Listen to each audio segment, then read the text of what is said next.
Oh, yeah. Yes, yes. Live. We're live? Yeah. Okay, good. We're live? Thank you, Ruben, for Okay. coming. Yes. We're here having some lunch, some Yes. good Queen Shiva lunch. Yes. And this is Zion, as I in Utopia Media podcast and everything. So we'll be talking about health and wellness, Yes.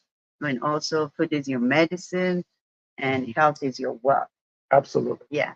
So Ruben, I've known you over Oh my 20 gosh. years now since I opened up the Queen Shiva restaurant on Howe Avenue, Yes. 2004. It was back then. Yeah. Yes. You were When we my first- number one customer Yes. all the time, Yes. coming in there supporting me, Yes. and you still support me. And we do a lot of, food and health and wellness view. So we just need you to tell us a little bit about you and what you do, what you're all about when it comes to health and wellness. I know you're a health guru. So while we breaking bread, Yes. Queen Shiva food, and Mhm. we can talk about, health and wellness. Sure. Absolutely. So in a nutshell now, I mean, I've had quite a journey Yes. to get where I am today. But today, I am so proud to say that I am one of the first board certified lifestyle medicine clinicians Yes. in the entire world. And it's very exciting, Mm-hmm. very, very exciting. So, most people don't know what lifestyle medicine is, and it's a new branch of the American Medical Association.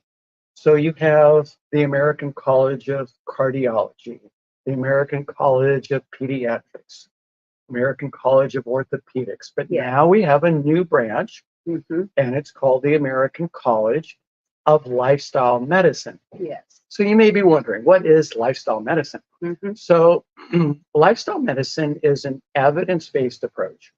No weird stuff, no airy-fairy. It's not alternative medicine. It's not functional medicine. So it's completely different. So lifestyle medicine is an evidence-based approach, excuse me, to prevent, treat, and reverse chronic disease. We focus on chronic disease by being able to empower people to change their lifestyle habits that cause the disease. So in lifestyle medicine, what we say is that genetics contributes about 20% to all chronic diseases, but lifestyle is 80%. Wow.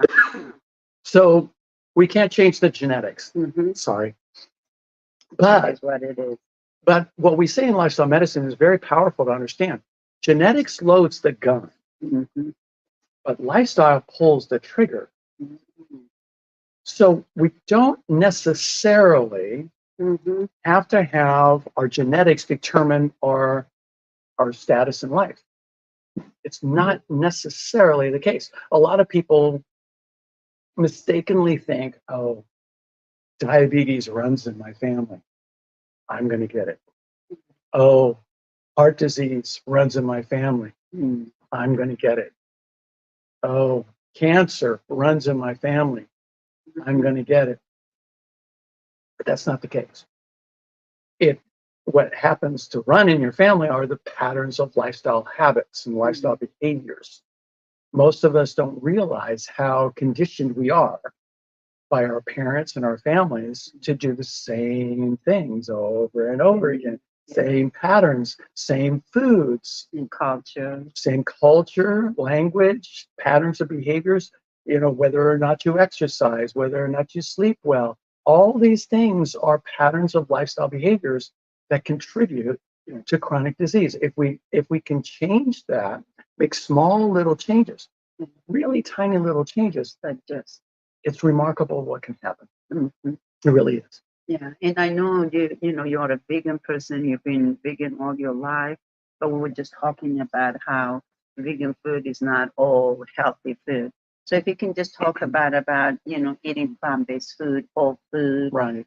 How we were discussing, and if you can just tell us a little bit about it. Sure. So in lifestyle medicine, we make a distinction because vegan is not necessarily healthy food. Okay, vegan is a philosophy, and there's nothing wrong with that philosophy. Vegan means contributing to no harm to animals. All right, that's what vegan means. So that means that You don't eat food that contributes to the harm of animals. So you don't eat meat, dairy, eggs. You don't wear leather clothing. You don't wear those kinds of. You don't wear animals. You don't contribute to the harm of animals. And it's a wonderful philosophy. Nothing wrong with it. But when it comes to diet, we need to make a better distinction. It turns out that the major culprit in the American diet, and this is a real problem when we have many ethnic groups move and migrate to the United States, they don't realize 63 to 65% of the American diet is processed foods. Yeah. Woo. Yeah, Processed worse foods. food. Oh my gosh. Yeah. It's processed food. So that means that processed means something added or something taken away. Mm. So for instance, McDonald's French fries are not just potatoes. So McDonald's, yes. So McDonald's French fries have 17 ingredients. I had no idea. 17 ingredients, 15 of which cause cancer. What? Yeah. So that's a processed food. Yeah. Okay. Now you can take potatoes, Yeah. like I do. I take perfectly good potatoes, Yeah. Like and I that cut. Yeah, I take potatoes like this. Yeah, right here, and then I put it in the air fryer, one. Mm-hmm. and I basically put them in the air fryer for about 15 minutes at 300 degrees. No oil, no junk. It's delicious. The nutrition you get. And that's a whole food. So there's a distinction between a whole food and a processed food. So a whole food is whole. That means nothing added, nothing taken away. Now you can cut it, you can mash it. It's still a whole food. Yeah. It still is. But it's not a processed food. A processed food is something's been added or taken away that changes the nature of it. So for instance, one of the sneakiest processed foods is oil. And we Now, can't live without the oil. Well, a lot of people think that. Most people don't realize that oils, and I don't care how virgin the extra virgin olive oil is, but it's still a processed food. Yeah. I have a funny story. I met a gentleman who grew up in Italy, in Sardinia, and he would actually make the olive oil. And he went to great lengths to explain how it was made. Still a processed food. Because you extract the oil from the rest of the olives. So you extract all the phytonutrients and the fiber and the rest of the olive, which there's good carbohydrate and everything else in it. So you extract it all.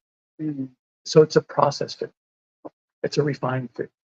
So what we tell people in lifestyle medicine is that we advocate for a predominantly whole food as opposed to processed food diet.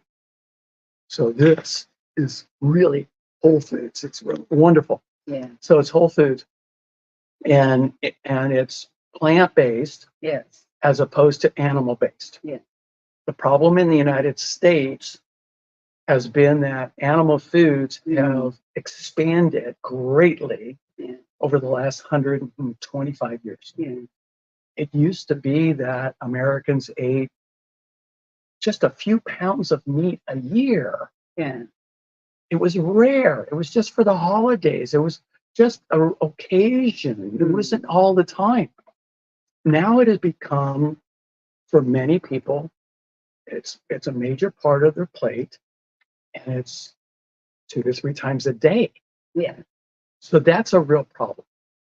And we're destroying the planet because of how much animals that we're consuming. Yeah. We're feeding 90 billion animals. We grow enough food to feed 90 billion animals a year. Wow. And yet we still have hundreds of millions of people that are starving in the world. Yeah. And they could all be fed if we just ate less meat. Wow.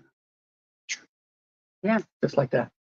And I think even naturally how we were created, is to eat more vegetable. 80% of what I grew up in Ethiopia, that's why we have a lot of plant-based food. We don't eat more processed food. Right. I mean, we still use oil a little bit there and there, but I would say 80, 90% of the time we're eating our vegan food, vegetarian food. Like you were saying, still to this day. Yeah. Meat is like for the side or when we have celebration or the weekend or you go out and eat. But at home, everybody's cooking the veggie dishes. When we come from school, we're eating our injera, the sourdough bread, and our plant-based food. And biblically, scientifically, we're supposed to eat our vegetables. But now we are so far away from that. So how do we get back to it? Even in COVID time, Right. when you go to the supermarket, I was amazed, like all the vegetables and everything is just sitting there. The Right. fruits, all the processed food were all gone. Yes. And how, even though, I was checking, how many percentage of the land is used here, it's like over 17% of the land is used for agriculture. And we're only 5% of the people living on this land. I mean, 5% using only 5%, human being only using 5% of the United States land to live on. So we have plenty of vegetables. Oh yeah, we do. But how do we get, especially how the mental health and the heart disease and everything comes from not eating the food that we were supposed to eat. Right. But if the people are not being taught or educated about eating plant-based food, by the time they get to that age and they have that kind of disease, that I believe every disease, a lot of it comes from food. And then now they're trying to reverse it. And sometimes it might be even too late. Right. So how do we get people really to think about really investing in their health through food? Because food is your medicine. At the same time, food is your poison too. Yeah, it can So it be. depends which, you have a choice. Right. But we can't say, especially here in the United States, we have plenty of food, plenty of choices. Maybe it's a matter of like how we were talking about, and especially in our Black community, Black and brown community, there's no nutrition food, and that creates mental health problem for the kids. If they go and do things, now we're punishing them. We don't know what goes on in their head, but instead going down to how God created us from the beginning, creating our food. Right. So it supports our digestion system Yes. at the same time our brain and everything that we do. Absolutely. Absolutely. So there's several parts of this puzzle. So one of the pieces of the puzzle is that we as human beings are conditioned Yes. to believe what we believe. All our beliefs have a big influence in what we do. So in psychology, one of the things that what I've learned and taught is that human beings act consistently with their beliefs. So it's not that there's something wrong with us. Yeah. There's not something wrong. Okay, there's nothing wrong with any of us. But the problem is that we're all conditioned to believe what we believe. And we operate like our beliefs are the truth. Yeah. But in psychology, we define beliefs as thoughts trusted to be true and simply strongly held opinions. They're not necessarily the truth. So I'll give you an example. We're conditioned. We're all conditioned. Now, people who are listening, I want you to get that we're all conditioned, myself included, okay? Every single one of us. Yeah. Okay? So let's see. If you can complete this jingle, is evidence of your conditioning. Here's one jingle. Plop, plop, fizz, fizz. Oh, and if you said, oh, what a relief it is, you're conditioned because you know what? That ad hasn't played for Alka-Seltzer in over 45 years. Wow. Okay, now if you're younger, let's see if you can complete this jingle. Nationwide. And if you said is on our side, okay, and if you can complete that jingle, you're conditioned. We're all conditioned by the advertising world. And they've been doing it for over 100 years. And we fall for it. And we fall for it, Every hook, time. line, and sinker, because we want to be entertained. Mm-hmm. And then what we're doing is we're watching all those commercials. Mm-hmm. And guess what? That's conditioning our brain. So we're also conditioned by the food industry. And the food industry is saying, oh, they show those pictures of, those Burger King, Whoppers, and this mouth watering, and whatever it is. YouTube.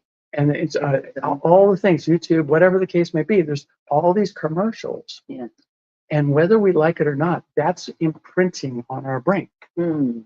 And it's imprinting on our brain no different than how you would train a dog. We're being trained. God. We're being trained to The believe what we marketing. believe. Yeah, the marketing is powerful. Yeah. It really is. Yeah. So what we have to do is, first of all, we have to recognize it. Mm-hmm. So Buddha said awareness is the first step on the path to enlightenment. Yeah. Powerful. So we need to be aware Yeah. that we're conditioned. Pay attention. Pay attention. Yeah. Oh, that's what people say, well, I need my meat for my protein. Who said? Yeah. No, that's your conditioning. I always question people. What makes you think that? Oh, it's your conditioning. It's not the science. Yeah.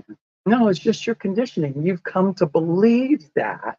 But when I ask people the science of protein, they haven't got a clue. Mm. They don't. Mm-hmm. So consider that we're all conditioned. And we have our beliefs, and we're holding onto our beliefs like they are the truth.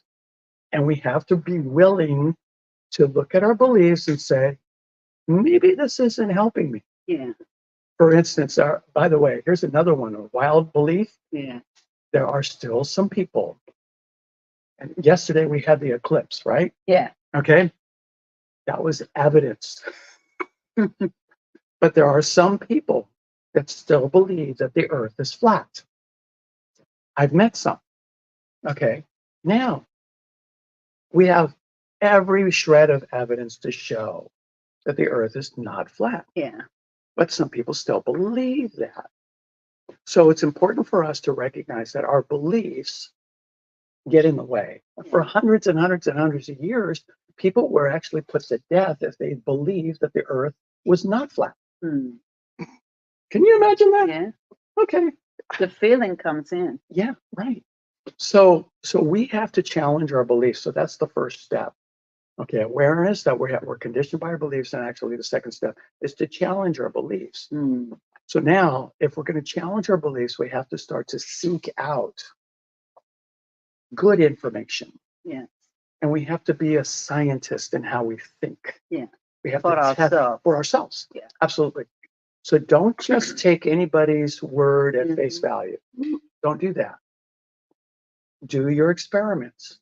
Test your body. Research. I always tell people, in fact, I had one, I'll give you an example. I had one of my clients living in Ohio, and he was having all this sinus congestion. And it was making it very difficult for him to work because he had pain, he had the headache, he had sinus congestion, and this is the winter time, and he was miserable. And I asked him about it, and it turned out he always had this every year in the wintertime, especially come fall, all the way through the winter. And I asked him about his diet. And one of the things that was interesting is that he drank a lot of milk and had a lot of dairy. Mm. And I said, okay, here's what I want you to do. Corey, I want you to do an experiment. I explained it to him. I said, we don't need dairy, but I want you to do an experiment. I just want you to cut out the dairy for 1 week. Yeah. Just 1 week. Just try it. See what happens. See how you feel. But then do an experiment. Mm. Reintroduce the dairy and see what happens over the next couple of days. And then let your body tell you Yeah. what works for you. Yeah. Our body talks to it. It does. Yeah. Most of us just don't listen. Yeah. Or we tolerate the pain and say, "Oh, that's just what I have to put up with. Give me the Tums, give me the Pepto-Bismol." Yes. So we do that. So and I explained to him that no mammal on the face of the planet, there's no mammal. There's over 5,000 species of mammals on the face of the planet. And I said, now, do you know of any species of mammal that routinely nurses a different species of mammal by choice? The answer would be 0. Yeah. And is there any species of mammal that routinely nurses past infancy Mm. by choice? Now you're a mother, Yeah. you have children, Mm-hmm. and once their teeth came in, you said, "That's it." Yeah. Right? Yeah. No more milk. No more milk. That's it. Yeah. So, so the thing is that no species of mammal routinely nurses a different species of mammal. No species of mammal routinely nurses past infancy. It's logical. Yeah. Has nothing to do with beliefs. It's Yeah. just logical. It's based on evidence, and you can see it everywhere on the planet. Yeah. So, I challenged Corey to cut out the dairy Yeah. and then report back to me. So 2 weeks later, I got to see him again. I said, "Tell me what happened." He said, "Well, I did exactly what you told me to do. I cut out the dairy, and I really started to feel better almost right away. Within 2 days, my congestion was gone. My headaches were gone. I wasn't feeling miserable anymore." Mm. And then I tested it, like you said, after a week, I reintroduced the dairy Yeah. and I had some cheese and yogurt and some milk. And the next day I was horrible. Mm. I was miserable. So I've cut out the dairy. I said, okay, Yeah. Just a little adjustment. it's just an adjustment. So lifestyle medicine is all about being able to make those small adjustments. Yeah. Educating. So what I get to do, I've been doing it for 40 years now. I've been practicing lifestyle medicine. I educate people and I give them an opportunity to test it out for themselves. Yes. And then let their body tell them what to do. Mm-hmm. And it's been amazing. It's been amazing. Now I specialize in working with people who have been diagnosed with cancer, heart disease, diabetes, and there were some serious conditions. And I've helped them to reverse them, treat them, or get significantly better. And it's been wonderful. It's been wonderful to see people get to be alive because when I went to medical school, I wanted to make a difference. Yeah. But and all you've been doing that. I've been doing that, but the training in medical school is to learn how to give medications. Yeah. And the doctors usually, by the time you get to the doctor's office, they already have the prescription pad in their hand ready to write a prescription for you because they've only got 10 minutes. Yeah. And so they're just going to ask you a few questions and write out a prescription. Here you go. Yeah. And off you go. I don't believe that's medicine. No. To me, that's disease management. Yeah. Not Well, very we good. can prevent it from Yes. all getting better Yes. because I want to also talk about from that how I know you told me a while ago you're always trying to educate me when it comes to food as well. You told me about our digestion system that we forget. That's our other everything, our brain, our mental health, our physical health is affected from our digestion, and we forget sometimes. We even do. Yeah. And by eating vegan food or healthy food or healthy lifestyle, we actually taking care of our digestion system. And if you can just tell us a little bit about that. Yes. Because sometimes I feel like as a human being, we forget we have organs that function just like our car. We have to, maintain it. How do we, maintain our digestion system, which is our really like the engine of our body? It's the fuel system Yeah. of the body. And it's very interesting because you're absolutely right. Because it really begins with the digestive system and and the quality of the food that we put in. Yeah. It's a living system. Mm-hmm. It's not passive. Yeah. I mean, in a car, you've got a metal gas tank. Yeah. And yes, you can pour in gasoline, you can pour in oil, you can pour in sugar, water, you can pour in all kinds of things. It won't change the metal of the gas tank, but it will definitely change how the car runs. Yeah. Now, in the human body, it's even more specific and much more particular because our intestinal tract is a living, dynamic system. Yeah. And it's composed of all these amazing cells that basically are designed to help us absorb the nutrients from our foods. And inside the digestive system are all of these amazing bacteria. Mm. In fact, we're more bacteria than we are cells as human beings. These bacteria, we call it the microbiome. You may have heard of it. In the last 25 years, we've been studying more about this, and we've learned so much more about the microbiome than ever.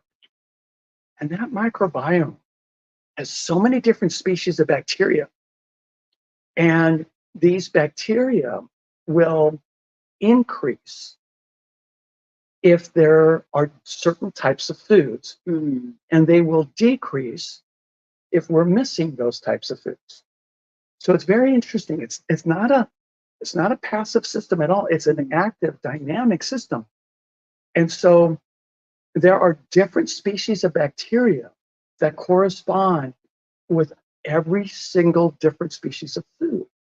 So here I have potatoes, carrots, greens, cabbage, lentils, Yeah.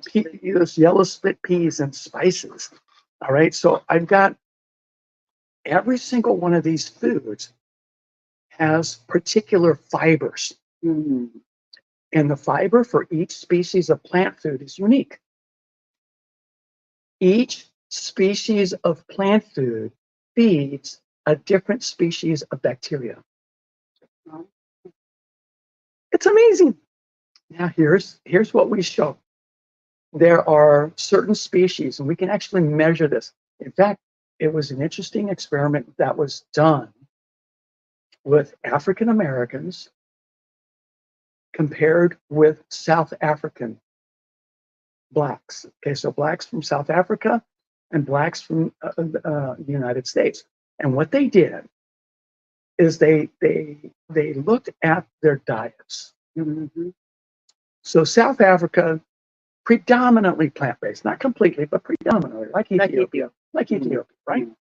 So predominantly plant-based. A lot of whole foods, a lot of plants, no processed foods at all. African Americans, lots of processed foods, a lot of animal foods, very little plant foods, right?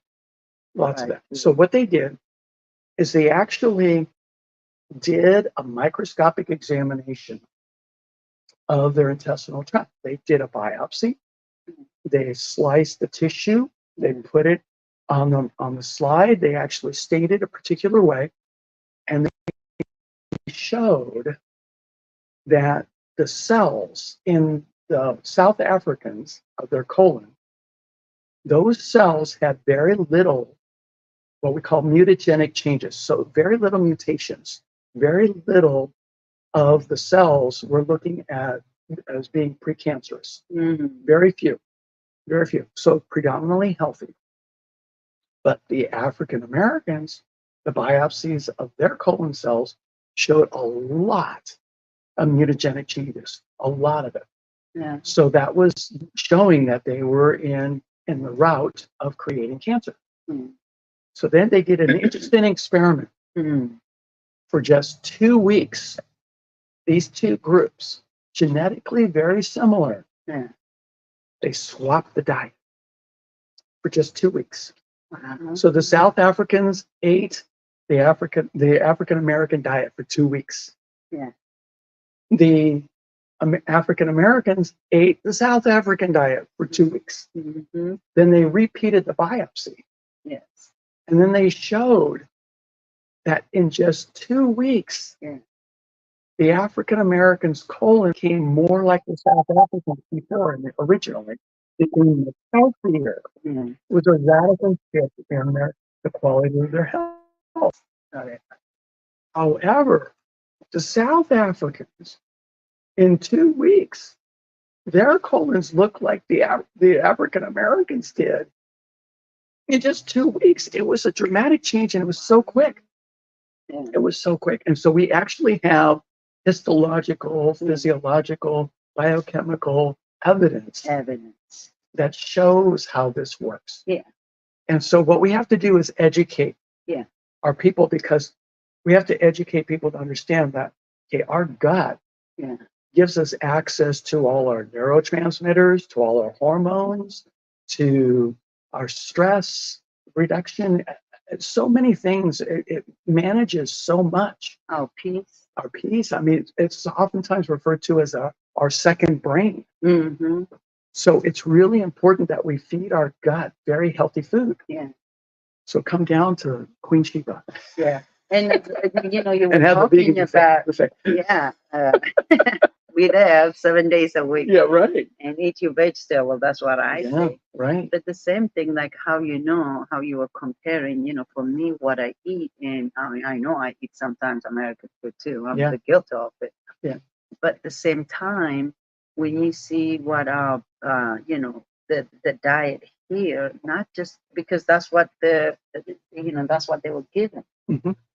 And the African American had to create the food from, slavery food. It's not even theirs. They had no choice. But when they came from Africa, they brought to grow vegetable and farm.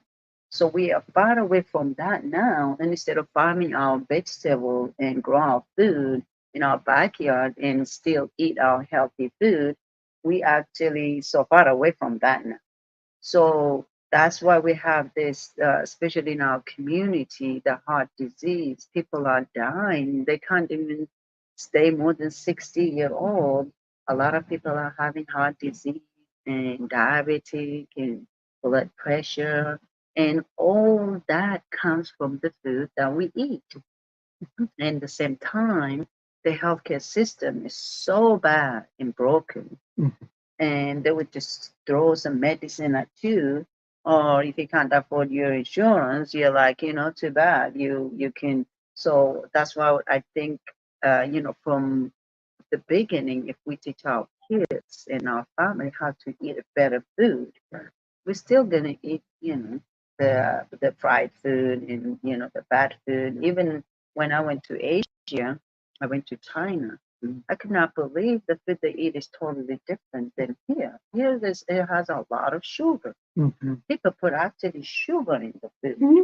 It's when I grow up, no sugar. You only put it on your coffee or tea, and that sugar also is really a poison. People are addicted to sugar. How do they cleanse all that from the system? Sugar is a difficult one because sugar is so refined Mm. and it's a man-made food.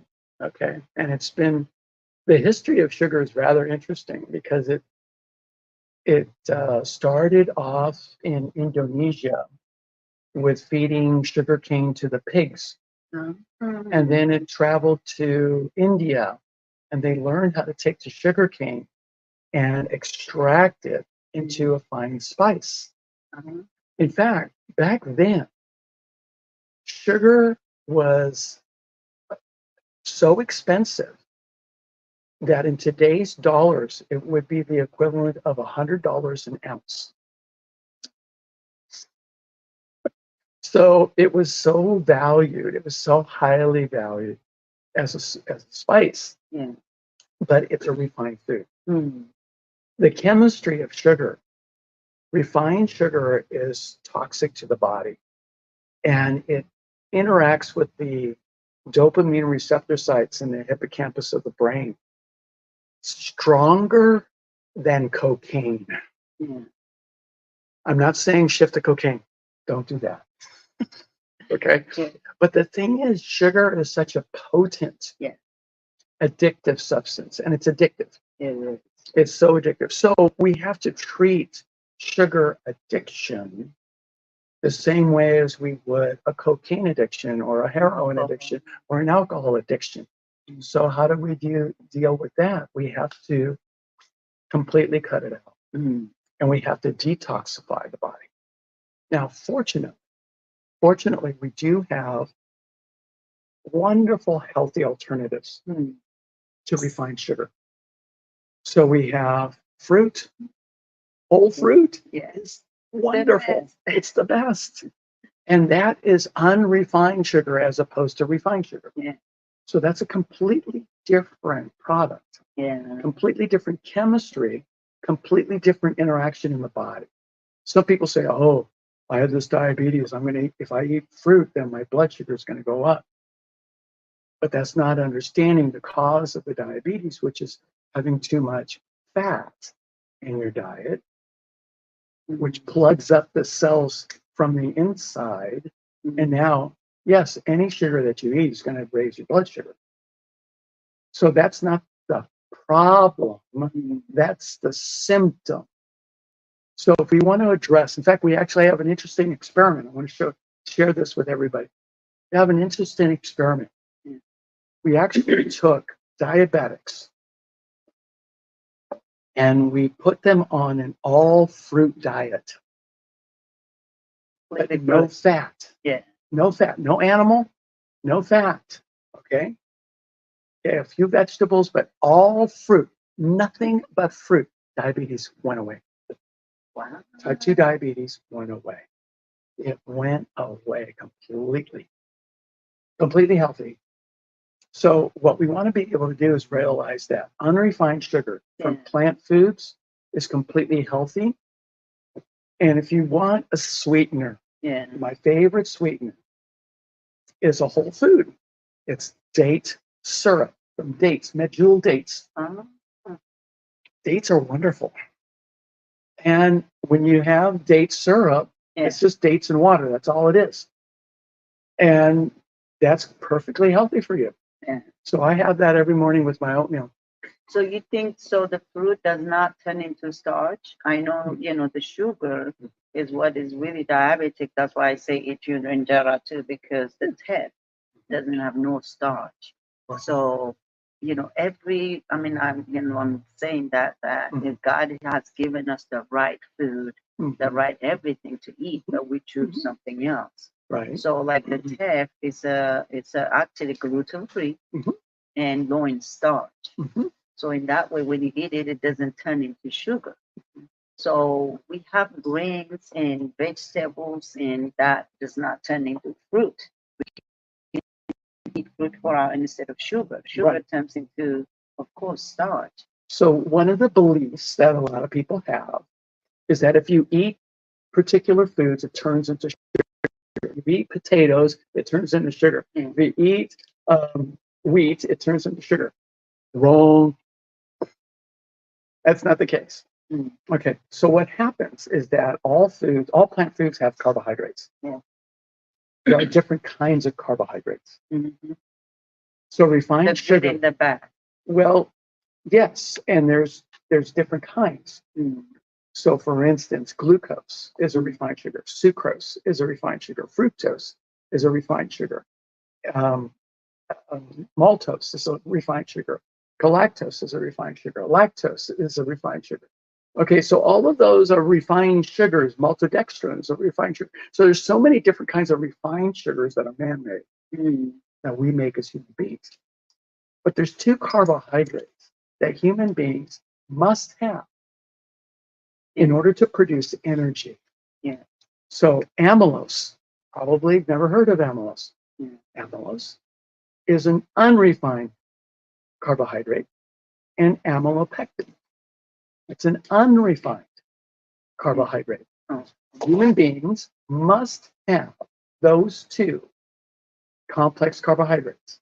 We must have those unrefined carbohydrates in order to manufacture adenosine triphosphate, which is the energy molecule in the human body.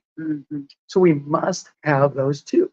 We convert those into a molecule called glycogen, which is an unrefined, which is a human complex carbohydrate. So we manufacture the complex carbohydrate glycogen inside the cells. Now, we use that for energy. Amylose and amylopectin are otherwise known as starch. We need starch. The good starch. Well, yeah, this is what I distinguish people. I don't use the word starch usually. I distinguish refined carbohydrates from unrefined carbohydrates. So what we need are the unrefined carbohydrates that are present in plant foods. Those are perfectly healthy. The refined carbohydrates that are human altered, those are the ones that we get in trouble. It's So, like wheat. well, It's wheat not, itself, it's, I mean, they have good wheat, but the one that human being kind of changed. right. Yeah. So wheat has an interesting history because in ancient times, wheat was very healthy. Yeah. Stone ground held Yeah. wheat for bread, Yeah. mixed with barley and millet. I mean, if you look in the Bible, that's what the Ezekiel bread Yeah. is that stone ground sprouted grain type of bread. That's perfectly healthy for you. Yeah. It really is. It's great. But wheat has changed, especially here in the United States, because we have 80% of wheat is GMO. Yeah. And how they developed this GMO wheat. So we have wheat, corn, and soy. Well, the highest, 80% of those crops are GMO. So genetically modified organisms. So how they have modified those organisms is that you can actually spray them with Roundup. Roundup kills things. You spray it with Roundup, it doesn't harm the plant, but it helps them improve the yield of the harvest. That's what they do. Yeah. So people. So for production, for more production. They do that. So people really, they say they're gluten intolerant. And the problem most of the time is not gluten, even though there is a condition called celiac disease, and that's about 1% of the population. But many people have gluten difficulties because the foods that they have been sprayed with this glyphosate, the Roundup, which is a poison. Yeah. I think that's what it is. And it's like General Mills Cheerios. And how they are allowed to do that? Because that's how they grow their crops. And it's all for money. Yeah. It's all for money. And so people are duped and hoodwinked and bamboozled and deceived by the marketing and advertising to think that their products are healthy, especially realize if you look, Saturday morning commercials are designed for the children watching the cartoons. They know how to target them. Yeah. And so they target But them. that's not fair, though. I mean, we're living in a Western civilization where we should, in fact, go the other way around. Right. We should. I get that. I agree. And instead of spending all this money, if we market and promote healthy eating, even it's better for the economy. It would be, however, the people who own these companies, they focus primarily on profit, not on the value of what they're actually producing. So they don't place people's health as the number one priority. They produce food that tastes good, looks good, smells good, and sells well. Yeah. So that's what they're out to do. And they are allowed to do that. Oh yeah, absolutely. I mean, the government doesn't audit them or check the food, No. I mean, when I lived in Europe, they didn't have GMO food there, but we are allowed GMO. How is that? I mean, knowing that, especially here in the United States, we have everything under the sun to produce whole food, everything. But we choose to go the other way around. That makes money, and the government, the policy, and the lobbyists are allowed to sell out the people and get them to eat bad food so they can make money. So how do we stop that vicious cycle? Well, you're absolutely correct about that. I mean, if you look, the lobbyist groups, pharmaceutical industry, the animal agricultural industry, are huge lobbyist groups in Washington, D.C. And with Congress and with the legislature. So how do we stop that? We have to vote. We have to use the power of our collective force, our collective energy. We have to educate everybody. That's why podcasts like this are important, because we need to be able to educate as many people as possible. And we have to vote in a way that really puts forth the right energy, the right people who will actually represent us effectively, because the system is broken. It is. It's seriously broken. Yeah, it's so bad. It's like, because the way I see it is the people who has a choice, Mhm. they can come in, eat at Fujiva because they have the money. Right, But what about the majority people who cannot afford? You right, see what I mean? Healthy food, healthy option. But at the same time, they can getting them sick and then making them money off them. right. By the time you retire, Mhm. 55, 60, instead of enjoying your life, Right.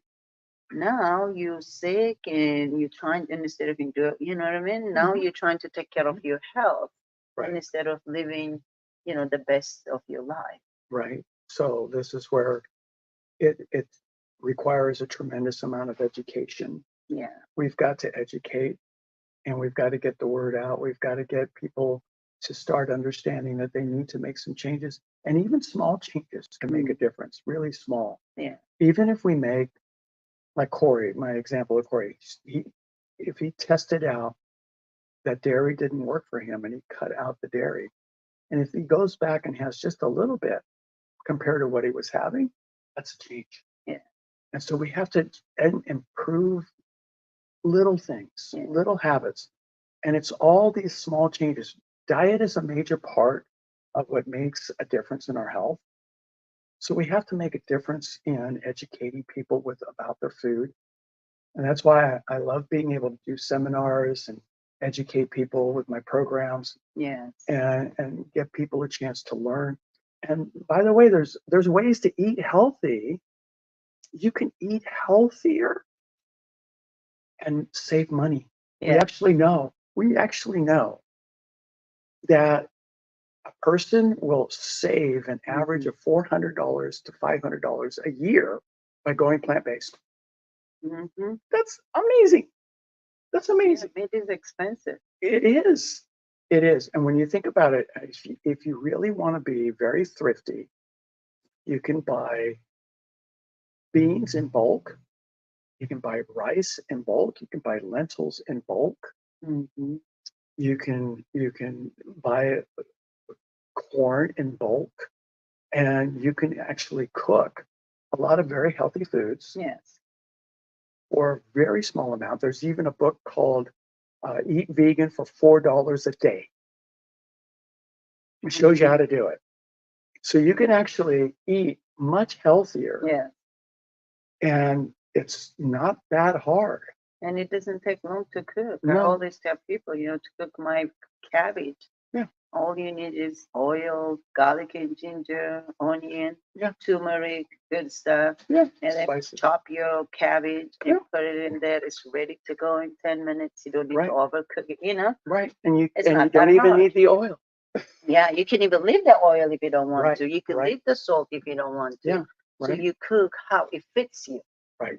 with the Exactly. vegetable. Right. So tell us a little bit about that too. We're gonna have some seminar at Queen Shiva, all Yes. free food, Yes. vegan food that you've been doing before pandemic. I think we were Right. doing it. Yes. Now we're bringing you back. Yeah. So if you can tell us a little bit about that. Very good. So before the pandemic, I was very busy conducting free seminars for the community Mm-hmm. on a variety of topics. I have 21 different health related topics. Yes. 21. Wow. That's a lot. That's So a lot. I have a lot. So I'm going to be doing a major breakout of seminars here coming up in the next 3 months. So I'm going to be doing all 21 of my seminars, and I'm going to do them at 4 different places. So Queen Sheba is one of them, Vegan Fresh to You, Zest Kitchen, and Himalaya Vegan and Organic Restaurant. So you have healthy food options wherever you go, Yes. and these are free to the community. So I'm gonna send you the calendar Yeah. and the schedule, and so you'll be able to get that. You're free to come and purchase a wonderful meal and have a chance to get some great health education on a lot of different topics, because I believe that we as adults Yes. on the face of this planet, we have to take on the leadership Mm. of making this planet a better place for our children in our future generations Yes. than how we found it. Yeah. It's important. It's important. So this is how I'm giving back to the community. Yeah. So I give by giving these seminars for free Mm-hmm. so that people can actually come and they can learn how to actually live a thriving, healthy, happy life. Yeah. So I have all kinds of topics. So freedom from diabetes and freedom from cancer and preventing Alzheimer's and communication for a peaceful life and all kinds of topics that are wonderful. Yeah. And they're a chance for you to come, have some healthy food, learn, and I'll send everybody that comes to my seminars, I'll send them all a follow-up email, Yes. and it's going to give them all the slides, 3,000 recipes. Wow. Okay, No lots of excuses. lots of resources, information, how to do it, how to cook with no oil, how to do all of this. You're going to get all kinds of information just for coming. Yes. Just for coming. That's my gift Yeah. to all of you to be able to do this. And my request is that you come, you get the information, and you share it with everybody you know that is open and interested in learning how to be Yeah. healthier. Yeah. Because we all need to learn. We all need to learn. So it's very important for us. We all have to be a stakeholder Yeah. in this movement of creating a healthy planet. Yeah. We can't allow ourselves to be victims anymore. There's a very important documentary that I invite people to watch, and it's eye-opening. Yeah. There's several of them, but the one that especially if you are African American, Mexican American, Latin American, Asian American, I want you to watch this documentary. It's called They're Trying to Kill Us. They're Trying to Kill Us. Chris Paul, the NBA basketball player, is one of the executive producers. There are many outstanding entertainers that are also in this. There are doctors in this. It's a very powerful, eye-opening documentary because it shows how we have become the victims of systemic racism, of urban planning that has created the urban plight that many of us have dealt with, how the laws and have been basically been reconfigured to keep us from having healthy food being available. So being able to have, so the reason we have food deserts is because we have these laws that a supermarket in some areas, they can't actually exist. Yeah. You know, we only have these quick food little in gas stations, and that's about it. Chips and You know, you have these soda. all you have is this processed food with the shelf life. So we have to change, and we have to become aware. We have to become educated. So I invite you to watch that documentary. It's very eye-opening. Yeah. Very, very eye-opening. And there's a bunch of others. You. Yeah, I'm sorry. I'm definitely watching you. Yeah, it's wonderful. I'll send you the link, and Yeah. you can forward the link to them as well. Absolutely. Yeah, so they can watch it. So wonderful material. Yeah. I mean, like you were saying, we got to educate ourselves. Yes, we do. We can't be like, just following everybody or and for me, honestly, where it starts is that growing my food. Now, that's what I'm, this is California, an agriculture state. Why not grow my organic food that and serve my customers organic food? So we got to take the solution to ourselves. I'm going to be growing my TED because TED is a good thing for people and it's good for the economy. It's good for everybody. Why not? You know what I mean? So get my land. That's what I'm going to do. Yeah. So hopefully by next year, I'll be growing my organic food, my plant-based food right here right here by Sacramento. Wow, that's awesome. I'll also be growing my TED, which is a gluten-free grain. Yeah. So people have a choice at least. Yes. Beautiful. Yeah. With the wheat, people are like at my Queen Sheba, a lot of people asking for gluten-free, the bread, the injera, because I have to mix it with barley. Right. because wheat is not good. So I Right. mix it with barley and teff until I really grow my teff. Then Mhm. it will be 100% gluten free. Wow. The barley is a good flour too. It It's is. actually It's supposed a to help wonderful you, grain. but it has a little bit gluten. So Very for the small. people who don't want gluten at all, Mhm. then we do 100% teff injera for them. Right. And they're happy to pay that because it's Sure. your health. It is. Otherwise, you're going to end up paying so much money on your Yes. legs when you Yes. get sick, Yes. and instead of investing on your food and Yeah. yourself. I mean, that is a simple common sense, like you said, that was taken away from us from commercial Yes. and sugar tested. Nowadays, everywhere I go, every food in America has sugar. Right. Why would you put sugar in your food? Because they want people to keep on, testing that sugar because the American people are looking for that sugar test instead of it's all about the spices and the herbs that you put in your food should be naturally give it Right. that flavor. Yeah, absolutely. Most people don't realize this. Fast food restaurants hire scientists to get the right balance of fat, salt, and sugar in their foods so that it will actually be an addictive substance to your brain. And it will trigger your brain being in the sympathetic nervous system state, the state of survival. And the moment it does that, Yeah, your brain says, oh, you're in the state of survival. Get me more. yeah, And so we fall victim trap. We're yeah. on a vicious cycle. So this is real important that we understand this. Mm-hmm. We have become victims of a system of intentional addiction. Greed. And it's all based on greed. And it's no different than crack cocaine Yeah, or heroin yeah, or methamphetamine. It's no different. yeah, The system is exactly the same setup. The food system, the fast food system, the processed food system is exactly the same. So we have to become aware of it. We have to change it. We have to cut it off. how do we do that if the government itself supporting it? I mean, they could change it through policy. I mean, like But I they was won't. saying, So but they won't change they it. won't. But they're putting people who selling crack and cocaine in jail. Well, I should be putting these people in jail too because they're killing people too the same way. Slowly. I agree with Might you. not be like right away, but they're killing us the same time through their food. I completely agree with you. However, I don't think it's going to happen. Yeah. So we have to take matters into our own Yeah. hands.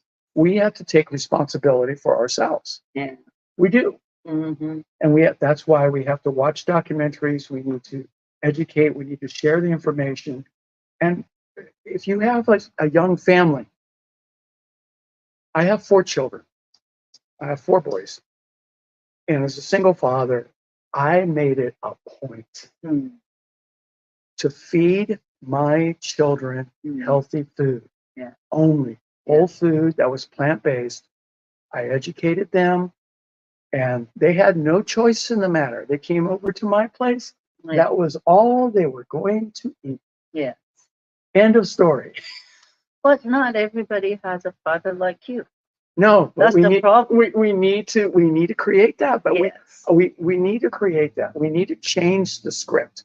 Yeah. Because I mean, most people know the movies don't tell the right story. They just give us all this false story. If you're a responsible parent, you want the best for your children, then you have to take responsibility for their health when they're young. And so you have to teach them by example. Leadership is by example, and you've got to insist that at home it's only healthy food. And you can't control everything. I know. Yeah. I know. But the thing is, you insist on your home being healthy food, and that will make a difference. I promise you. It really does. Yeah, absolutely. But at the same time, though, we still have to make the system and the government accountable and responsible too. Mhm. Like we were saying, like the lifestyle we live in the United States is a busy lifestyle. Yeah. I mean, 90% of us are running around to just meet day-to-day, life. But if there is a regulation when it comes to our food, we want the government to take that step and say, no, we're not going to have this type of chemical food in in the people's food. So for me and you, yeah, we can do maybe for our kids, maybe 2-3% of us. But the other 90% of people who are eating that junk food every day, the kids don't know they're eating it, they're getting addicted to it. So by the time they get to certain age, it's so hard to cleanse that out of the system. Yeah. But the government should have that rules and regulation. I agree to with you. avoid all that in the state for the money for these big companies for money because they pay money and we pay for it. Our kids pay for it. Yeah. And we pay the taxes that Yeah. contributes to the system Yeah. that harms us as well. Yeah. So I agree with you. This is where we have to, we're at a very early stage of this whole process. Yeah. And so we have to continue to educate. We have to continue to make our voices heard. We have to continue to vote. Yeah. We have to continue to foster and promote and support people who are willing to stand up to the system and willing to actually stand for everybody's health. Yeah. Our greatest wealth is our health. Absolutely. Our government has lost sight of that. Yeah. Our government focuses on the greatest wealth is the profit of our greed of our sponsors. Yeah, that's greed. It is. It's a greed-based system. Yeah.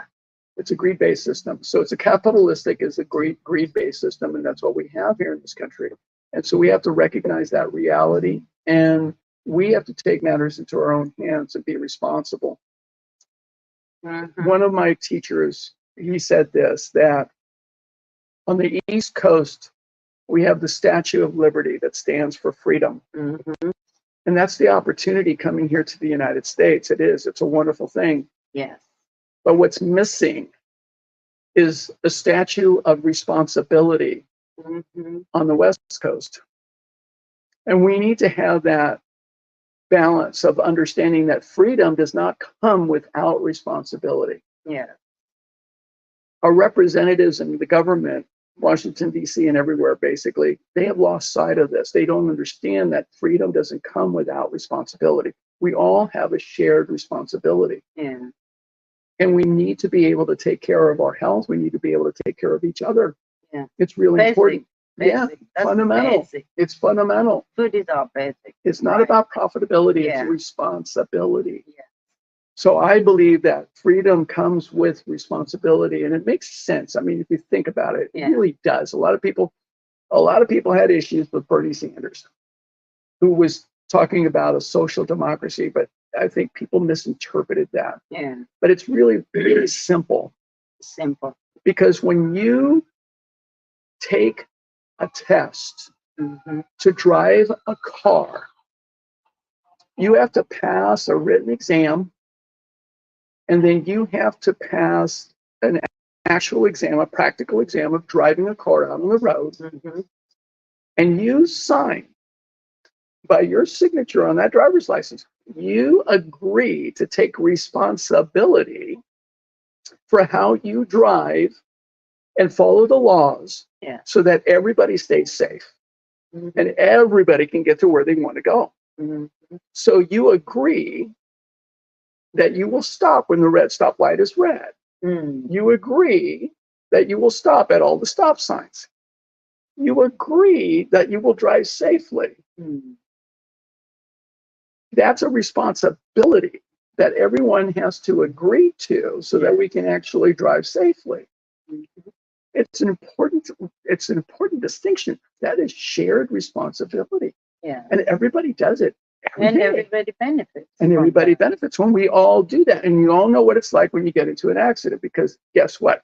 Now your freedoms have been compromised because somebody was not being responsible. And we have to take responsibility. Every single one of us, we have to take responsibility for ourselves and for our brothers and sisters. We have that shared responsibility. That's why it's called civilization. That's civilization. Yes, it is. where we're going. I don't think we're quite there. We have a long ways to go still. Yeah. Yeah. As a human being, I As a think. human race, we have lots to learn still. Yeah. We have to learn to love ourselves, because the challenge that we have as human beings is that we grow up learning to be very hard on ourselves. Mm. We Many of us grow up with parents that are very critical, and the system is very critical, and teachers that are very critical, and we strive to be perfect, and there's no such thing. Mm-hmm. And so we have to learn how to love ourselves. Mm-hmm. And that's a really powerful thing for us to learn. Most people that I come across in the United States don't love themselves. Mm-hmm. They're very critical. And so as a result, they can't accept others just the way that they are. Mm-hmm. So we have to learn to love ourselves and accept ourselves first and foremost, because you can't give away what you don't already have. We have to love ourselves so that we can love others. And if we really do love ourselves, then we won't be harming others. We won't have negative energy towards others. We won't have anger towards others. We won't have judgmental thoughts towards others. Every single one of us as human beings has different beliefs. Every single one of us. Going to war over a difference of beliefs is insane. It is. It's total insanity. So we can let go of those attachments to our beliefs. Yeah. And only then can we start to heal. Yeah. And when we start to learn to love ourselves, then we can actually use what we learn to be of service to others. Yeah. And that's when we can really have that shared responsibility and create a better planet. Yeah.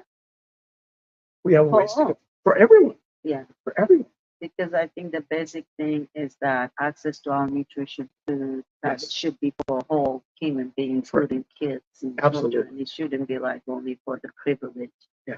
Everybody should have access to nutrition food, access to housing, access to healthcare, access to education, and access to if they want to do business or job opportunity, not only for just few percentage of people. Right. So once we do that for the whole world, it's not for everybody. Everybody do what I do, what you do. But we can thrive through that if we have that for everybody. For everybody. Then people want extra, then they can go out and do the extra work and whatever it is. Yeah.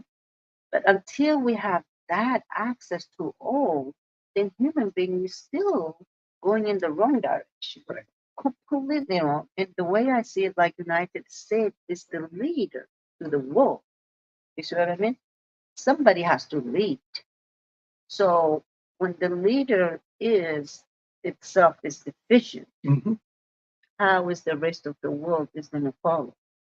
So the way we're going until we focus on our food, our farming system, we still have a long way. Yeah, we do. Got a long ways to go. And people are still going to die unnecessarily. Right. When they can prevent, it's prevention. Yeah. You can prevent, for me, thank God, that's what I eat every day, my food, and what my ancestors gave me from Ethiopia to here. So I have, at my age, I'm full of energy. I don't have to feel like I have to go to the hospital and get sick. Blah, yeah, I get cold, blah, blah, there and there, and like everybody else. But I really, truly believe it's the food I eat is supporting me in what I do. It is. And even one day I say, okay, let me eat, go and eat my junk food, whatever, McDonald's. But I don't eat McDonald's, but at least I eat In-N-Out burger. I still feel you know what I mean? I pay for it. Oh, yeah. I pay for it the whole day. Like, there you go. Why did I eat this? Now I'm ready to, Yes, you will pay for it. Yes, in many ways. But some people, they just don't understand that is what is affecting them. So they go through a lot of things thinking there's something wrong with them. There's nothing wrong with us, human beings. God created us perfectly in his image and gave us everything, the sun, the earth. Like we destroyed our soil now, it's all chemicalized. So how do we reverse that to be organic soil? Right. That's what we are, especially here in California. Yeah. Yeah. Until we do that, in America, we only have 1% of soil left organic. And that is Yeah. found here in Sacramento area. Yes, right. Yeah. In fact, I met one of the leaders in regenerative agriculture, Yeah, and he's teaching farmers how to actually regenerate the soil yeah. and doing that not too far from here, up in Yuba City area. But yeah, there's a lot to learn as far as how we can actually bring life back into the soil. I mean, a rich organic soil is filled with healthy bacteria and worms and all kinds of creatures living in the soil. That's what gives life to our food.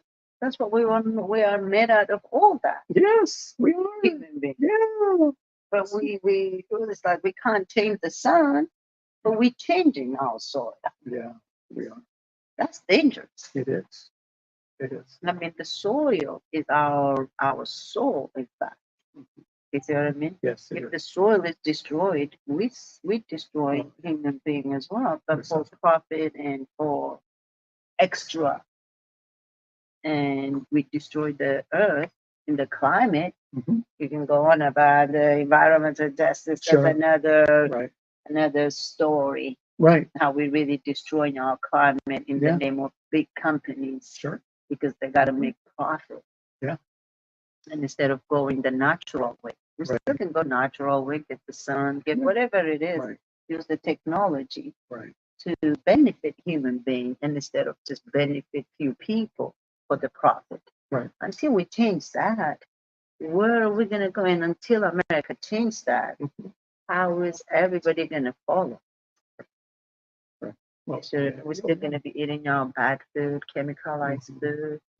And where do we go from 5-10 years? How come Europeans have banned GMO food, but we're still in the United States is allowed GMO food? I mean, it was 10 years ago or whatever long time ago, completely European banned GMO. Right. They banned it all. Yeah, they did. Because they place, and this is where we have to look. The countries in Europe place a priority on health that we do not place here in the United States. Animal agriculture is big business in the United States. And it's responsible for, it's the major contributor to climate change. It's a major contributor to the destruction of the rainforest, the pollution of the oceans, the destruction of the seas. So we can eat meat. Really? If like a lot of it. I mean, if we really want to eat the kind of diet that the Americans have for all the people on the face of the planet, we would need to have 7 Earths. Wow. That's how much of an impact animal agriculture has. So it's costly. Yeah. And it has to change because if you look at the research, the temperature on the planet is definitely changing. And it's definitely changing in the wrong direction. We're getting warmer overall. And we're going to start to see more and more catastrophic changes as a result of that. And it's all related to what we eat. So the single most important thing that any one of us, this goes back to the concept of shared responsibility. So if we understand that we're all responsible, we can't expect the government in the United States to be a leader in change because their track record is horrible. It's horrible. Leaders in other countries, they've stepped up to the plate. I mean, you look at Costa Rica, I think it's over 85% of their energy is from green renewable sources. Not here. Yeah. So, I mean, you look at other places on the planet, there are many, many countries that are making changes, but we're not doing it here. because we don't, in my opinion, we don't have leaders here. Mm. We have politicians. The right leaders. Yeah, our politicians are not trained in leadership. Yeah. So this is one of the things that I also do. I also train CEOs and executives in leadership. Mm. So we have a deficit in leadership Yeah. because leaders understand that they are responsible Mm. for the outcome of the entire group, team, or organization. Mm. Leaders are the ones who say, I'm responsible for how this turns out. Mm. And accountable. I take accountability Mm-hmm. when things don't go well. When things go bad, it's on me. Mm. That's a leader. Yeah. We don't have those here. We have politicians, Yeah. and they say, "Oh, it's not my fault. Yeah. Oh, it's not my problem. Yeah. Oh, I can't be held accountable for that." Mm-hmm. We have people avoiding responsibility, Mm. Even They- when they get paid for that responsibility. and that to me is the greatest insult Yeah. to the American population. Yeah. We're paying their salaries, Yeah. and they're not taking responsibility. Yeah. And they're not being accountable. Not at all. None of them. Look at I- our homelesses in Sacramento. Who's being accountable for our homelesses that every day we have to deal with? Right. And so The same homelesses I see Right. every day on the Every street. right. Nobody's making being that is mental health too. It is. And leaders have to take responsibility. Nobody wants to be a homeless. Nobody does. In the country of Bhutan, Yeah. which is just north of India in the Himalayas, I just watched this documentary. The whole country, there's no homelessness. Hmm. Zero. Uh-huh. Zero homelessness. And nobody goes hungry. And their priority in the country Hmm. is health and happiness. Wow. Interesting. Yeah. That should. Interesting. So we have examples already. Yeah. They're already out there. Yeah. Okay. I mean, you look at the country of Denmark. Okay, they're one of the happiest countries on the face of the planet. So we have examples of countries that prioritize health and happiness. Yeah. That means you What a project concept. what is it? You are human being are first, Yes. then money Yes. and other things. Right. Right. So if once you make human being happy, Yeah. why would they go and do other things? Right. You Right. see what I mean? Yeah. Look, people go out of their way to do. It's like having a homeless going to grocery and picking up food. Right. They have no choice. Yeah. They gotta eat. Right. Everybody's got to eat. Yeah. Yeah. But if we don't provide that for them, at least the basic. Yeah. In Bhutan, if somebody loses their home Mm. for whatever reason, Yeah.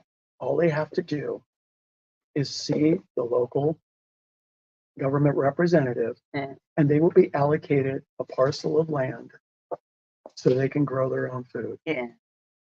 And we can do that here. We can do it here. There's more land here Yeah. than anywhere else. We can do it. Yeah. It's not a problem. Yeah. Really. Yeah. It would be that hard. So there's always, I love what one of my favorite teachers, Dr. Wayne Dyer, Mm. he said there's a spiritual solution to every problem. Yes. And what we have is a country that's devoid of spiritual energy. Yeah. In the politicians, they're Yeah. they're not spiritually connected at all. Even So they are, like you said, greed. they're greed oriented. Yeah. They but they're selling us out behind closed Oh, yeah. doors for Yeah. money. Yeah. They do. So as long as companies want this, want that, they pay the politician, and we done. They're not even thinking about it. It's like, okay, they can eat their Yeah. chemicalized foods or Right. whatever it is, but they could have said no Right. You could have. if they're a good leader. Exactly. But they say, oh, okay, we'll do it. How many people are gonna die? This money, but we good. Right. That type of mentality is where we are. But we gotta change. That's what I think. I think we still have hopes. And, a lot of people like us working out there with the community, doing the things what we do, especially like you, Ruben, you've been, advocating for health and wellness for a long time. Yes. I know we need more of you, Right. but it's good to have even you and few other people out there really teaching about food. For me, I'm naturally, I don't, maybe I drink a little bit sugar in there, it's a little bit because of how I was raised. Sure. Naturally, I always trying to, even when I go to, fast food restaurant, I'm always trying to find some health food in there, in the menu. But but we still have that hope, especially here in Sacramento. Like we were saying, we all have to be responsible. But when God created us, He created us to be responsible for ourselves first, Yes. and then for our family, and then for our community. Right. Now, where we are is to the helping our community. Yeah. Like you're doing, whatever way we can with the restaurant and with what Right. you do. So, but we need more people doing that. Then the system, they will have no choice but to change. Right. And also, I want to talk about just a little bit on the last, policy. Mm. Policy was supposed to be used to help, to help the well-being of human being, the safety of human being. We can create actually policies to change all that. But they're waiting for somebody like us to go in the fight to change that policy. And we don't have the fund to do that. It's a lot of money, but the companies have those money to create policy so they can keep on feeding us chemical food. But like you were saying, we need to come together as people, as community, regardless, and say, no, we don't want no GMO food. No, we don't want no chemicalized food. No, we want more, we need to take care of our people, like we were saying, the homeless. Right. Right now, it's like out of control. But they still, it's like how we saying that they're using the chemical food. They still being like in denial or ignoring all that problem, and instead of fixing the problem. So they think the homeless is the community problem, the gun violence in our community, the youth dying every day for mental health, for lack of opportunity, lack of education. But they sit there. I mean, they see the problem what we see. So why aren't they not solving it?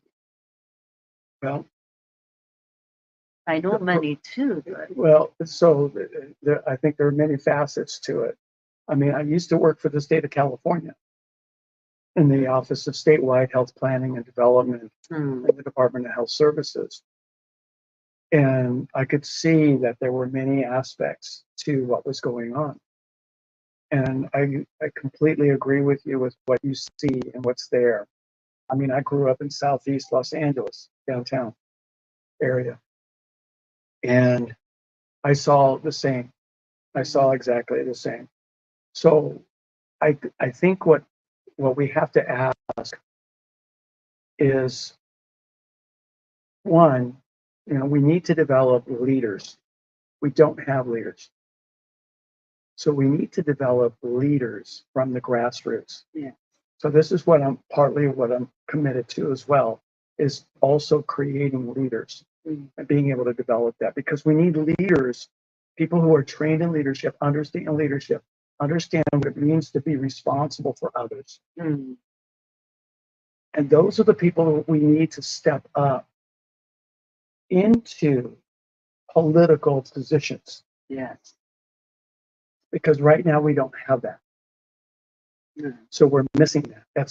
So we have to ask the question, what's missing, not just what's wrong. We notice what's wrong. What is the solution? So we have to think, what's the solution? And the solution is not just a quick fix, but it's looking at the solution so that the problem doesn't keep coming back. Long term. It's long-term solution. So we have to think in a different way. Yeah. So one of my favorite authors, Adam Grant, he talks about in his book Think Again, that we have to think in a way that not only solves the problem but also changes the course of the future. Actually, How do we change the course of the future? yeah. So that's a different way of thinking. And so we have to train and develop people to Mhm. become leaders. Mhm. To me, that's what's missing, Yeah. because expecting people who are not trained in leadership to actually solve the problem so that they don't come back Yeah. is asking your fifth grade child to be your mechanic of your car. Yeah.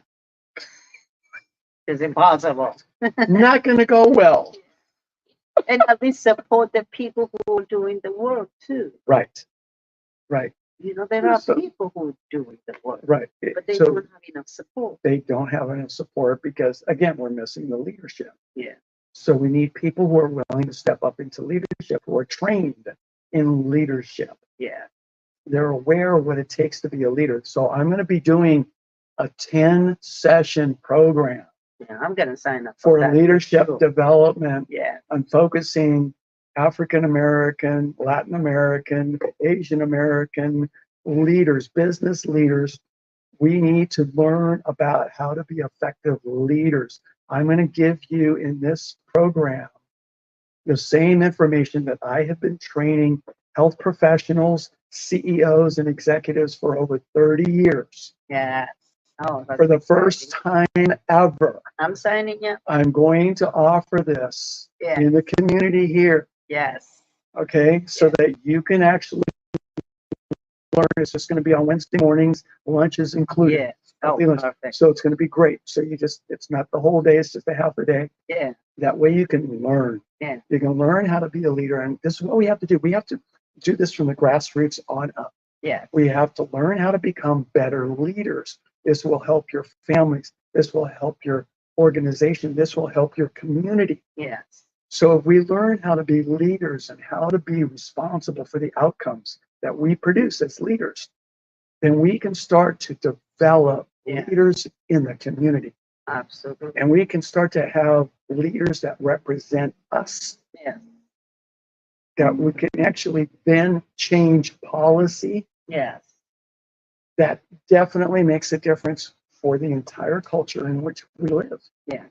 So that's where we have to start. And Bernie Sanders' book, by the way, is a fabulous book. To read his book, because he talks about how we can actually do this. It has to start with the grassroots. So a great quote to remember from Carlos Castaneda. And he said, if you are not part of the solution, The part of the you're problem. part of the problem. Yeah. So don't complain. Okay? Get Refrain. involved. Get involved. Yeah.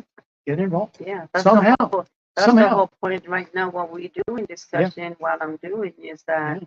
I'm getting involved. You know, they have the mayor's office has initiated to do reparation for African Americans. So how do we use that money really to help the community through food?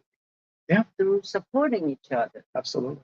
Through putting that money where it really needs some help and some change. Yeah. So it's so important that they put the funds into the community instead of the big companies and Right. corporates. That's where all the fund is going. The taxpayers' money. What is it? Yeah. It all goes to the big companies, and all. I mean, that's okay too, but don't forget the community. You Right. said you were going to serve. Right. So That's my problem I have all the time, like especially small businesses, people like us doing the day-to-day work. They don't even know you exist. Mhm. They should. Yeah. You see what I mean? Right. Who are the community leaders? Who we supposed to be investing?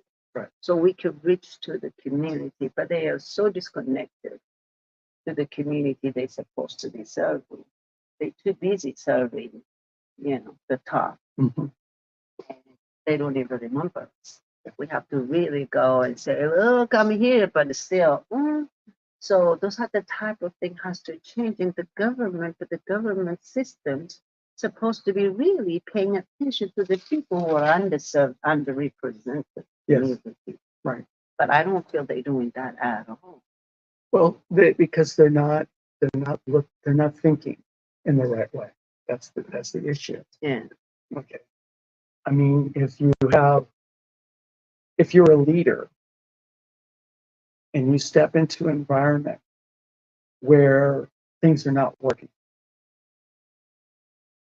then a leader has to seek first to understand what really is going on. So how many leaders actually, I mean, how many leaders have you seen actually go and sleep on the street corners with the homeless people No, I don't see them going and around really get to understand Yeah. what they're dealing with? Mm-hmm. Okay. How do they deal with their bodily functions? How do they deal with their food? How do they deal with their warmth in the cold? Okay. Seek to understand first. Mm. That's what Buddha did. Mhm. But he had to go and Oh, yeah. live with the people Yeah, absolutely. and understand to help them. Yeah, absolutely. So you seek first to understand. Yeah. So if you're going to be a leader, you have to seek first to understand. You have to do that. And you have to connect with the people who are dealing with the challenges and the problems from their perspective. So really understanding them, listening, Mm. really listening, and then asking them for their ideas Yeah. on solutions. Yeah. And really listening to them, because you know what? They have the answers. Mm. They have the perspectives that can give us the solutions. We can't see it from the outside. We Yeah. don't understand. Yes. So we have to be able to really get in there Yeah. and seek to understand those solutions that come from the people in a way that help us to come with different ideas. And then we have to pull that, all those different ideas, Yeah. and come up with innovative solutions, new, creative solutions. Yeah. Because there are places, there are towns, there are countries Yeah. that are doing it. Yeah. And a lot of people have that amazing idea. They just need support. But me, I want to grow my organic food. Sure. I want a land. I want to grow I want to have my restaurant on the land. I want to have my farmer's market. Yeah. Grocery, healthy food grocery. Sure. You know, there's plenty of land. There's plenty of farm. Would they be, if they invest in us, Mhm.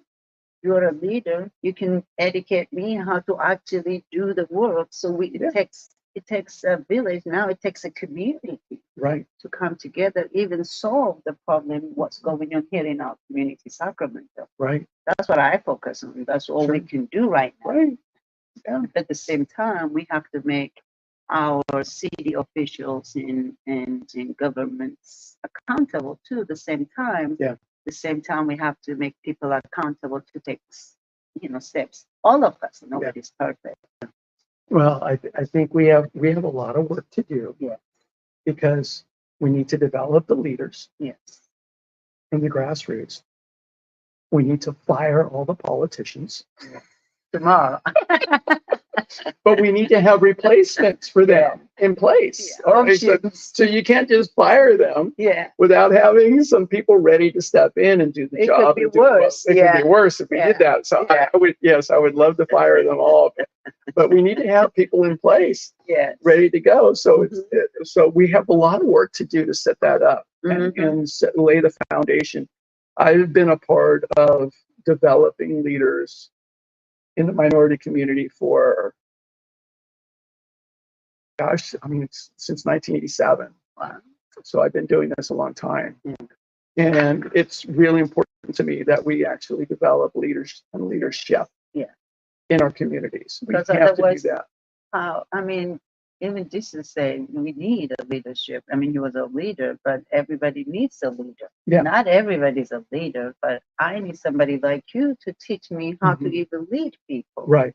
Even though I've been in the restaurant business for over 20 years now, I still need some education. I still need to learn how to do it the right way, the best way, not just for me, for my family, for my community too. So it takes a village, it takes a community, it takes grassroots movement even to make the politician accountable. Who's making them accountable? If me and you in the community don't get together and say, this is what we want, this is how we want it. Or if you don't do that, we ain't gonna vote. Right. Well, that's what we have to do. That's the power of our voting. Yeah. And so that's why we have to have, if we train the leaders that can actually do the job, Yes. that have the right mindset, are willing to take responsibility and take definitive action, then we have people that we can replace those dysfunctional politicians. Yeah. We want to see results too. And What is absolutely. the result? Yeah. I mean, absolutely. at the end of the day, our result is what we have to measure by. Mm-hmm. If our result is what we see on the street, these politicians getting paid to help, Right. but still our community broke, our community not getting, the youth are, mental health, the elders are sick. Yeah. We have to fire those politicians.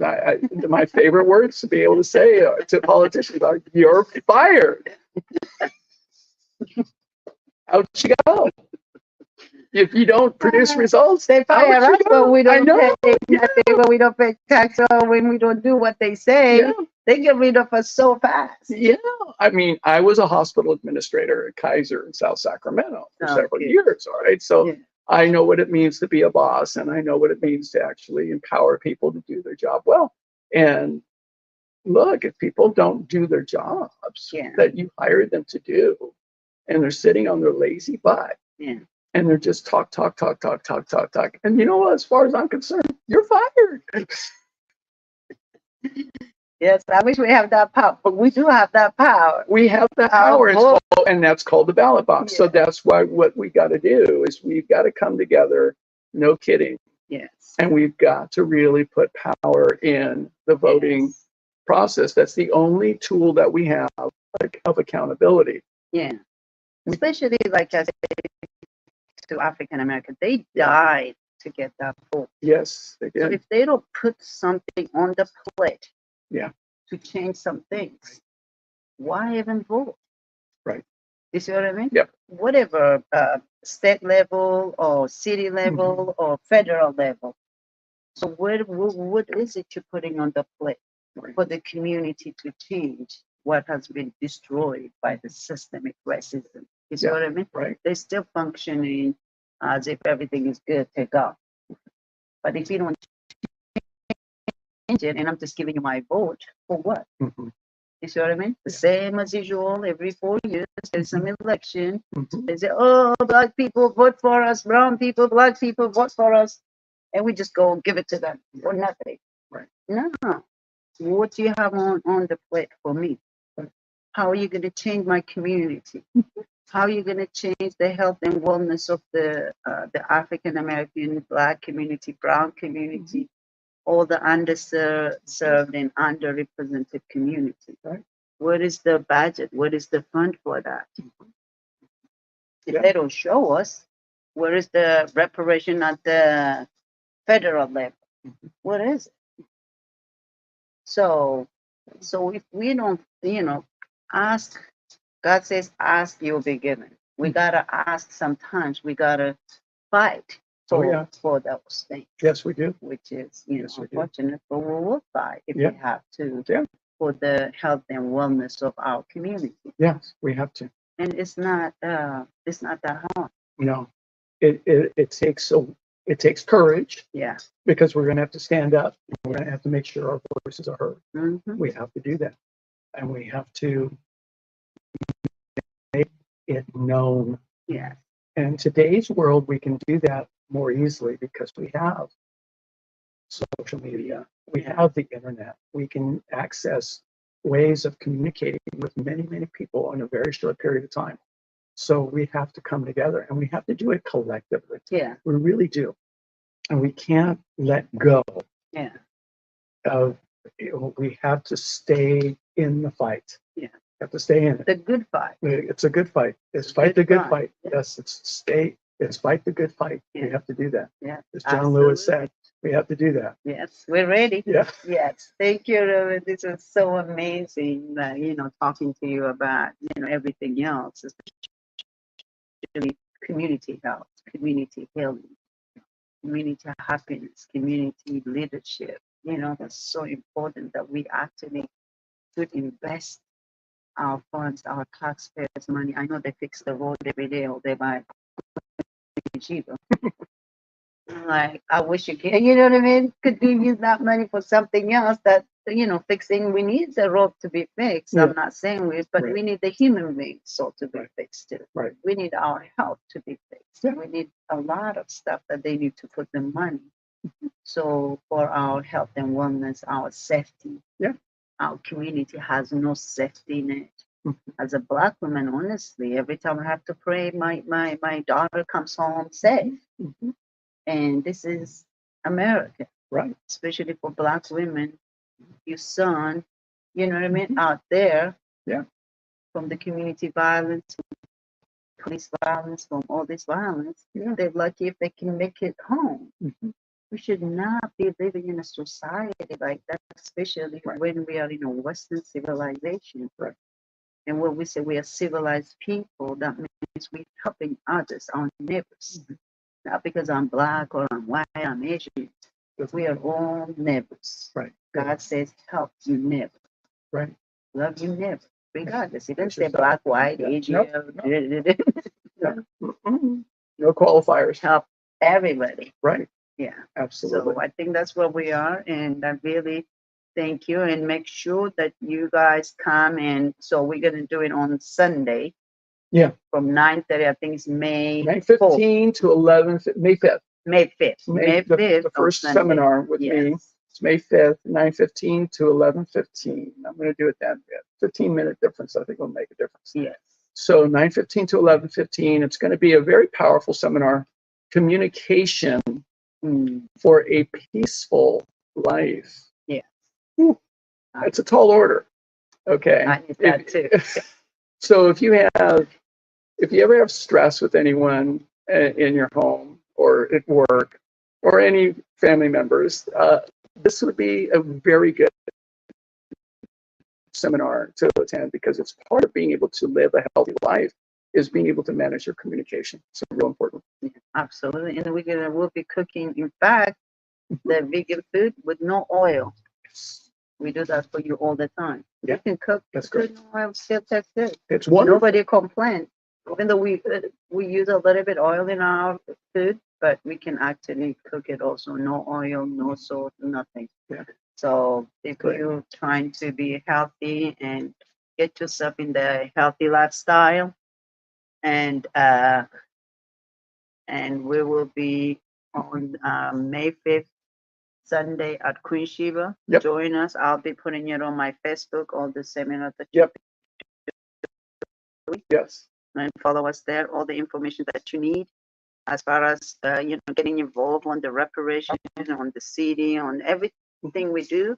It should be on social media. Thank God for social media. Thank God. It's a good thing. Sometimes it's a bad thing. So thank you so much, Ruben. I really appreciate you. This was an amazing conversation with Ruben, and so good to see you. Likewise. Yeah, we're gonna do this more often. Yes, too. absolutely. Absolutely. Yes. This is important, especially for our community and health and wellness. Yeah. All right. Thank you. Thank you. You're Appreciate you. Thank you. Now we can eat our food. Yay! Yes. My favorite, my injera. I cannot leave without my sourdough bread. No. All right. That's great. All right. More eating, more food. Cheers. And the hibiscus too. Yay!